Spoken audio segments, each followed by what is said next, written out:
Más brillante que el sol. Saga Lyndon II por Julia Quinn. Capítulo 12. Al día siguiente, Ellie se despertó con una ligera mayor disposición hacia su marido. Era difícil mantener el enfado con un hombre que adoraba así a los niños.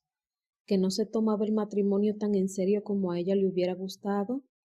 Eso no lo convertía en mala persona. Irreverente quizá, pero no malo, y después de todos esos años de convivencia con su padre, Ellie empezaba a pensar que ser irreverente era incluso bueno.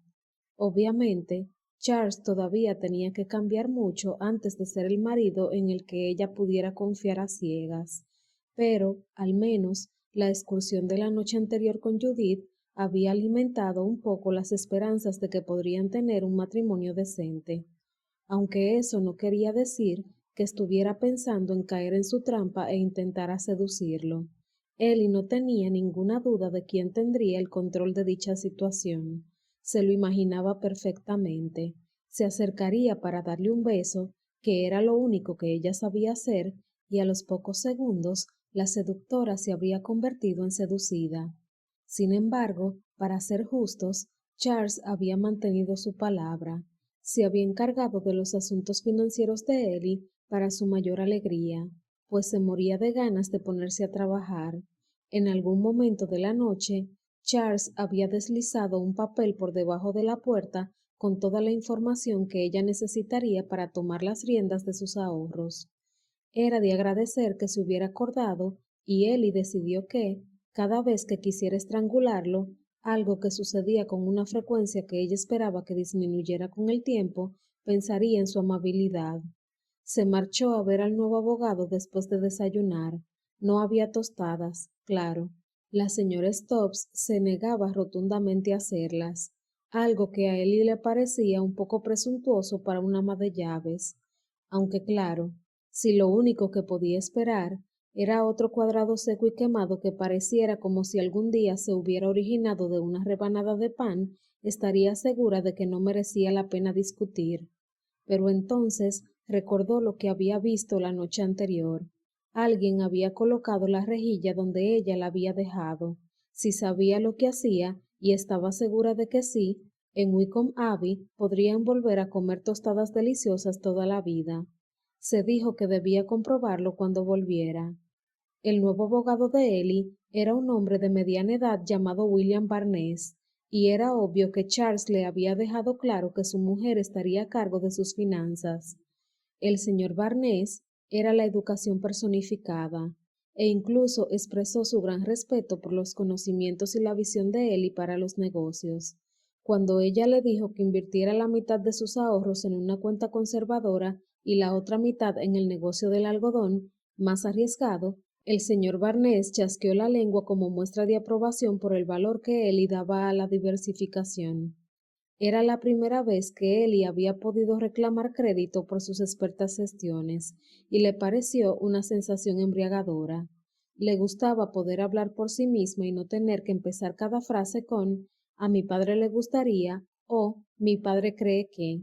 La única opinión de su padre sobre el dinero era que era fuente de mucha maldad, y Ellie estaba encantada de poder decir «quiero invertir mi dinero de la siguiente forma».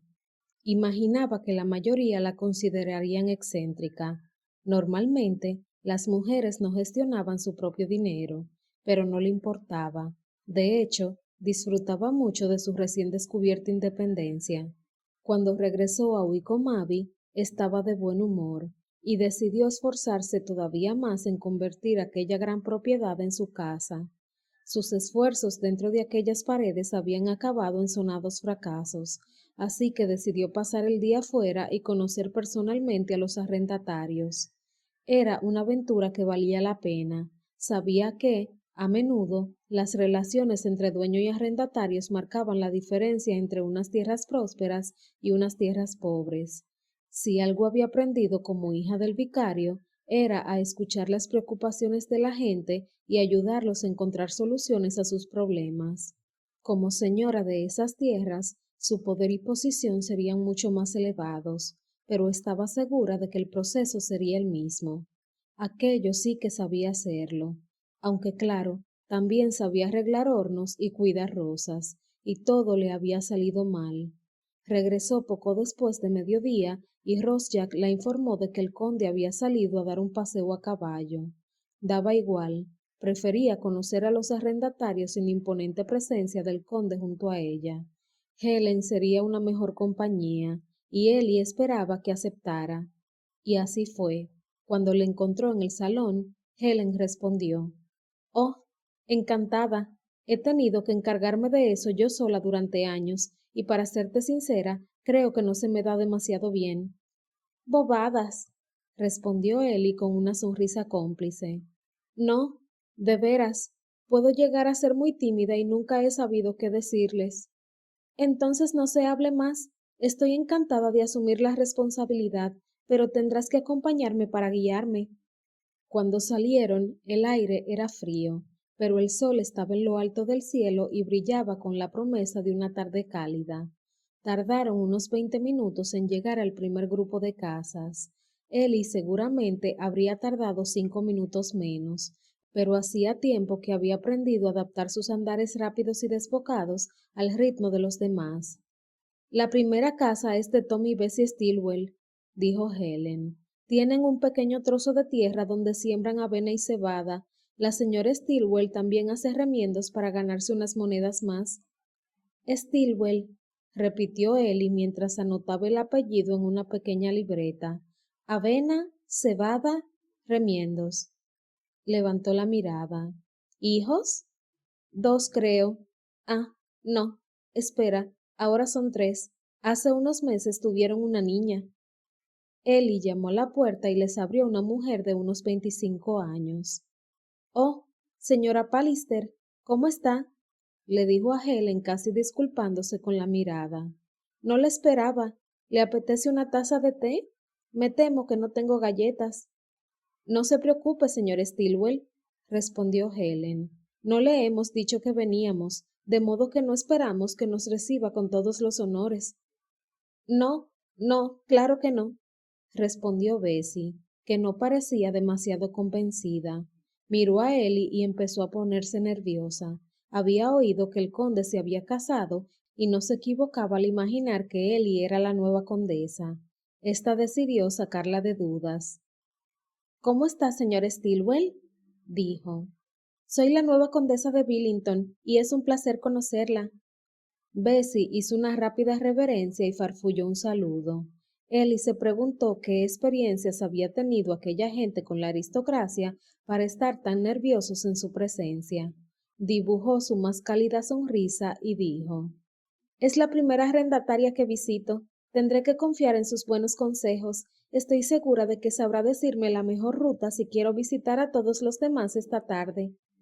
Bessie agradeció la sugerencia de poder aconsejar a una condesa, y la charla continuó en un tono tan agradable como Ellie podía esperar. Descubrió que los hijos de los Stilwell se llamaban Tom Jr., Billy y Katie, que la familia estaba pensando en comprar otro cerdo y que el tejado tenía una gotera, algo que Ellie prometió arreglar lo antes posible. «No, Tom puede encargarse, es un manitas», dijo Bessie, y luego bajó la mirada. «Lo que no tenemos son los materiales necesarios». Ellie imaginó que el último año había sido difícil para los Stilwell. Sabía que, en Belfield, las cosechas no habían sido tan abundantes como en otros años, y supuso que por las cercanías de Wycombe Abbey había sucedido lo mismo. «Entonces me aseguraré de que les envíen los materiales», dijo Ellie. «Es lo menos que podemos hacer. Nadie tendría que vivir con goteras en el tejado». Bessie le dio las gracias y al final del día Ellie había tenido tanto éxito con los arrendatarios que con frecuencia Helen decía: «No sé cómo lo haces. Acabas de conocerlos y no sé por qué presiento que todos estarían dispuestos a lanzarse bajo las ruedas de un carromato por ti. Solo tienes que asegurarte de que sepan que estás a gusto con ellos. Cuando lo sepan, estarán a gusto contigo». Helen sonrió. «Supongo que la señora Smith no tiene ninguna duda de que estás cómoda con ella, después de ver cómo te has subido una escalera y has inspeccionado el nido de pájaros de su tejado». «No podía no hacerlo», Si todos los pájaros estaban quitándole la paja del tejado, podrían haber provocado un problema grave. Por eso creo que el nido debería trasladarse a un árbol cercano. Sin embargo, no estoy segura de cómo hacerlo sin asustar a las crías. He oído que si un humano toca a las crías, la madre ya no las alimentará nunca más. Helen meneó la cabeza. ¿Dónde aprendes esas cosas? De mi cuñado, respondió él y mientras agitaba la mano en el aire. Siempre ha sido bastante científico. Ya hemos llegado, la última casa del día. Aquí vive Sally Evans, dijo Helen. Enviudó hace casi un año. Qué pena, murmuró Ellie. ¿De qué murió su marido? De fiebre. Asoló al pueblo el año pasado, pero él fue la única víctima. ¿La señora Evans puede mantenerse sola? ¿Tiene hijos? No, respondió Helen. Llevaba casada menos de un año y no sé cómo se gana la vida. Imagino que dentro de poco se buscará otro marido. Tiene un pequeño huerto y unos cuantos animales, pero cuando sacrifique a los cerdos no sé qué va a hacer. Su marido era herrero, de modo que ella no tiene ninguna tierra para intentar sembrar algo. Además, aunque la tuviera, dudo que pudiera arreglársela sola. Sí, dijo él y mientras levantaba la mano para llamar a la puerta. Trabajar la tierra es muy duro, demasiado para una mujer sola, o un hombre solo, da lo mismo. Sally Evans era más joven de lo que Ellis esperaba, y enseguida reconoció las líneas de dolor agrietando su pálida cara. Estaba claro que la mujer todavía lloraba a su marido. Mientras Helen las presentaba, Ellie echó un vistazo a la pequeña casa. Estaba limpia y ordenada, pero tenía cierto aire de abandono, como si Sally pudiera encargarse de las pequeñas cosas de la vida, pero de las grandes todavía no. Todo estaba en su sitio, pero había un montón de ropa en el suelo que llegaba hasta la altura de la cadera de Ellie, y varios trozos de una silla rota arrinconados esperando a que alguien los arreglara. La casa estaba tan fría que Ellie se preguntó cuánto hacía que Sally no encendía el fuego. Durante la entrevista, quedó claro que la joven viuda se dejaba llevar por la vida. Su marido y ella no habían sido bendecidos con hijos y ahora estaba sola en su dolor. Mientras Ellie pensaba en eso, Helen se estremeció y era imposible decidir quién estaba más avergonzada, si Sally por la temperatura de su casa o Helen por haberlo puesto de manifiesto. Lo siento mucho, señora Pallister, dijo Sally. No, no te preocupes de verdad. Soy yo. Creo que estoy incubando un resfriado y... No tiene que excusarse, la interrumpió Sally con un rostro bastante melancólico. La casa está helada y todas lo sabemos, pero es que la chimenea está estropeada y no he podido arreglarla todavía y... ¿Por qué no le echo un vistazo? Dijo Ellie mientras se levantaba. De repente, la expresión de Helen fue de auténtico pánico. No voy a intentar arreglarla, dijo Ellie en un tono molesto. Nunca intento arreglar nada que no sea arreglar. Helen hizo una mueca tan irónica que Ellie sabía que se moría por sacar a relucir el tema de las tostadas. Pero sé reconocer cuando algo está estropeado, continuó Ellie. ¿Por qué no me ayudan a mover este tronco?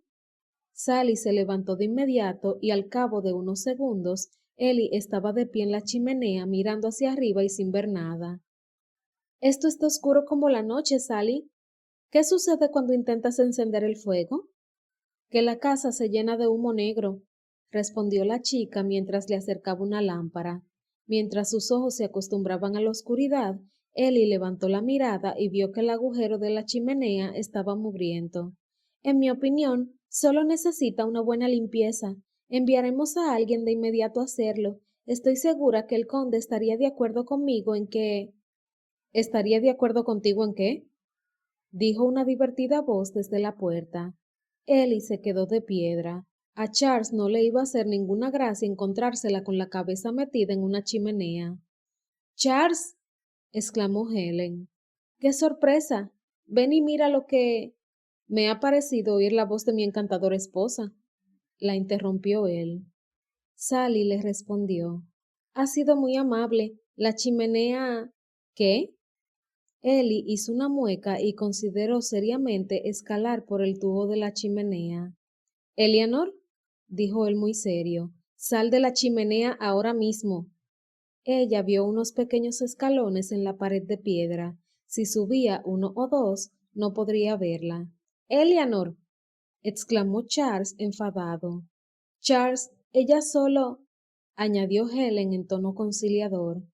—De acuerdo, pues iré a buscarte —dijo él todavía más enfadado, a pesar de que Ellie creía que eso era imposible. —Señor, no hay espacio —dijo Sally, presa del pánico. —Eleanor, voy a contar hasta 3. Otra vez, Charles estaba... Bueno, Ellie ya no veía el sentido a analizar lo enfadado que estaba. Quería salir y enfrentarse a sus reprimendas. De verdad que sí. No era cobarde por naturaleza, pero cuando él dijo 1, se quedó helada, y cuando dijo 2, dejó de respirar. Si Charles dijo 3, ella no lo oyó por encima del ruido de la sangre latiéndole en las orejas. Entonces notó cómo él se metía en la chimenea a su lado y de repente recuperó el cerebro. —Charles, ¿qué demonios haces? —Intentar meter un poco de sentido común en esa cabecita tuya. —¿A la fuerza? —dijo ella entre dientes. —¡Ay! —¿Qué? —preguntó él. —Tu codo. —Sí, bueno, tu rodilla. —¿Están bien? —preguntó Helen preocupada. —Déjennos solos —gritó Charles. —Bueno, milord —dijo Ellie en tono sarcástico—, creo que aquí estamos bastante solos. Mujer, deberías aprender cuándo callar. Sí, bueno. Y sus palabras quedaron en el aire cuando oyó como la puerta de la casa se cerraba. De repente fue muy consciente de que estaba metida en un espacio muy estrecho con su marido y de que sus cuerpos estaban pegados de formas que no deberían ser legales. Ellie, Charles, ¿te importaría explicarme por qué estás en una chimenea? No lo sé, respondió ella arrastrando las palabras, enorgulleciéndose de ella misma por su saba feo.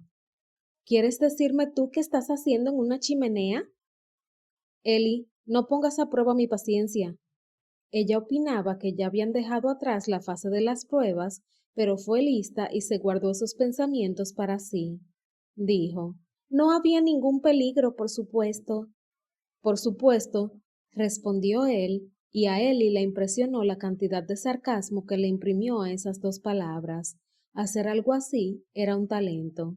Solo habría sido peligroso si el fuego hubiera estado encendido, pero no lo estaba. Uno de estos días voy a tener que estrangularte antes de que te mates. No te lo recomendaría, dijo ella con un hilo de voz, mientras intentaba deslizarse hacia abajo. Si podía salir antes que él, ganaría el tiempo suficiente para llegar hasta el bosque. Charles nunca la atraparía entre esos árboles. Eleanor, por el amor de Dios, ¿qué estás haciendo? Intento salir, respondió ella, con la cabeza a la altura de su cintura. Se había quedado atascada allí. Charles gimió de verdad. Podía notar cada centímetro del cuerpo de su mujer, y su boca estaba peligrosa y deliciosamente cerca de su entrepierna. Y... Charles, ¿te encuentras mal? No, respondió él con voz ronca mientras intentaba ignorar el hecho de que notaba el movimiento de su boca cuando hablaba, y tuvo que hacer un gran esfuerzo por ignorar que se movía contra su ombligo. ¿Estás seguro? Tu voz no suena demasiado bien. Ellie, ¿sí? Ponte de pie. Ahora. Ella le hizo caso, pero tuvo que contornearse bastante para conseguirlo, y después de que Charles notara sus pechos contra el muslo, luego la cadera y luego el brazo, bueno, tuvo que concentrarse con todas sus fuerzas para que ciertas partes de su anatomía no se excitaran más de lo que ya estaban. No lo consiguió. Ellie, dijo él. ¿Sí?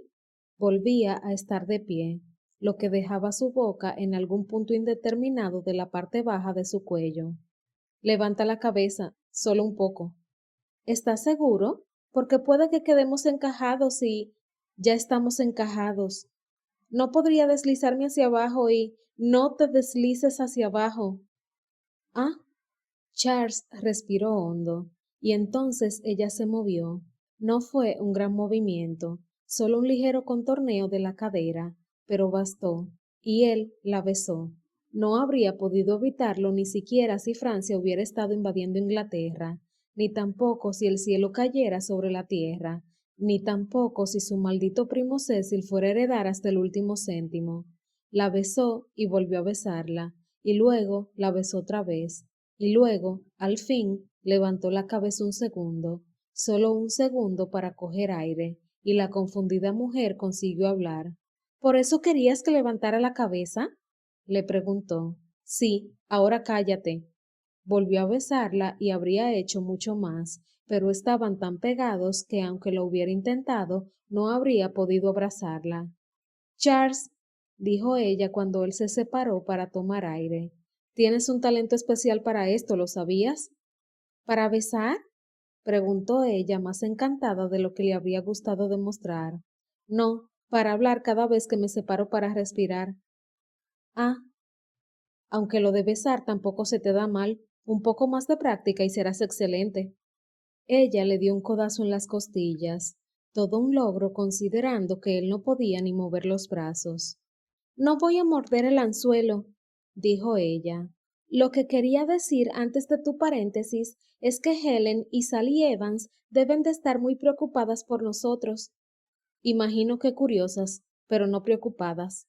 Sí, bueno, creo que deberíamos intentar salir. Se me caerá la cara de vergüenza cuando las vea. Seguro que saben lo que estamos haciendo y... En tal caso, el daño ya está hecho. Volvió a besarla. Charles. Esta vez ni siquiera esperó a que se separara. ¿Y ahora qué? Estoy intentando besarte. Y yo estoy intentando salir de esta mugrienta chimenea. Y, para demostrarlo, empezó a deslizarse hacia abajo, sometiéndolo a la misma tortura erótica de hacía unos minutos. Pronto cayó al suelo con un golpe seco. Ya está, dijo, mientras salía gateando del agujero y ofrecía a Charles una bonita vista de su trasero manchado de hollín. Él respiró hondo varias veces para intentar controlar su acelerado cuerpo. ¿Vas a salir o no? Preguntó Ellie en tono divertido. Dame un segundo. Él se agachó, puesto que ahora que ella ya no estaba, moverse era más fácil, y salió gateando. ¡Madre mía! Se rió Ellie. ¡Mírate! Él se miró mientras se sentaba a su lado en el suelo. Iba cubierto de hollín.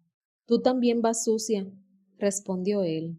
Los dos se echaron a reír, incapaces de negar lo estúpidos que parecían, y luego Ellie dijo, Ah, me había olvidado. Hoy he ido a ver al señor Barnés. ¿Y estaba todo dispuesto a tu gusto? Sí, perfecto.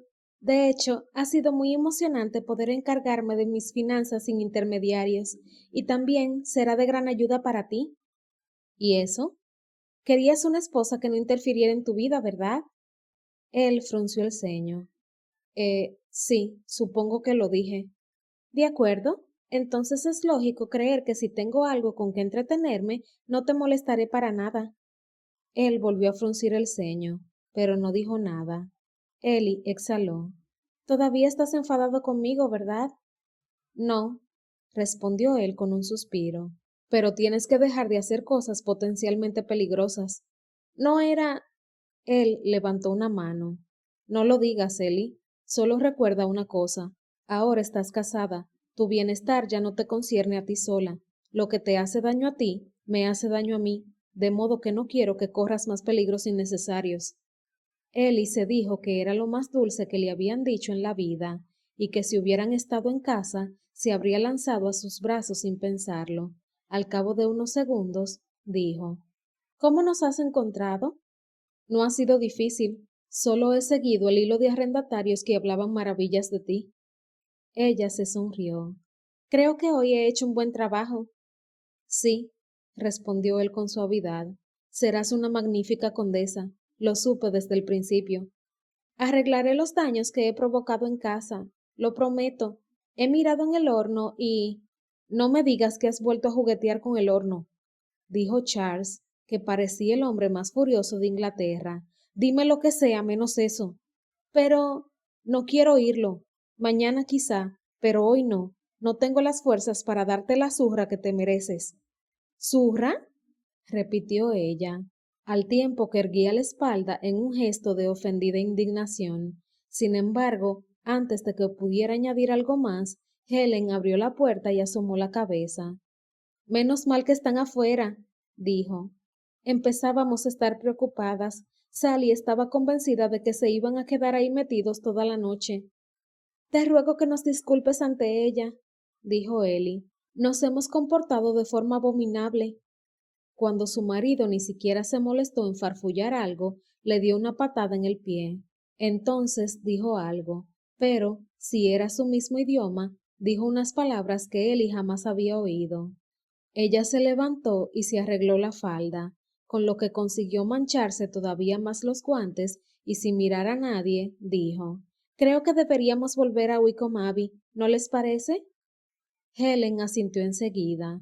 Charles no dijo nada, pero se levantó, un gesto que él interpretó como un sí.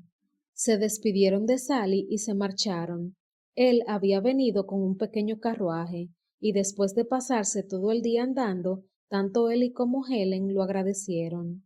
Ellie no dijo nada en todo el trayecto, y aprovechó para repasar mentalmente los acontecimientos del día. La visita al señor Barnes había ido de maravilla. Había empezado con muy buen pie con los arrendatarios, que parecía que ya la aceptaban sinceramente como la nueva condesa, y tenía la sensación de que había avanzado un poco más con su marido, que a pesar de que no la quería, estaba claro que sentía por ella algo que iba más allá de la lujuria y el agradecimiento por el hecho de haber salvado su fortuna. En definitiva, Ellie se sentía complacida con la vida.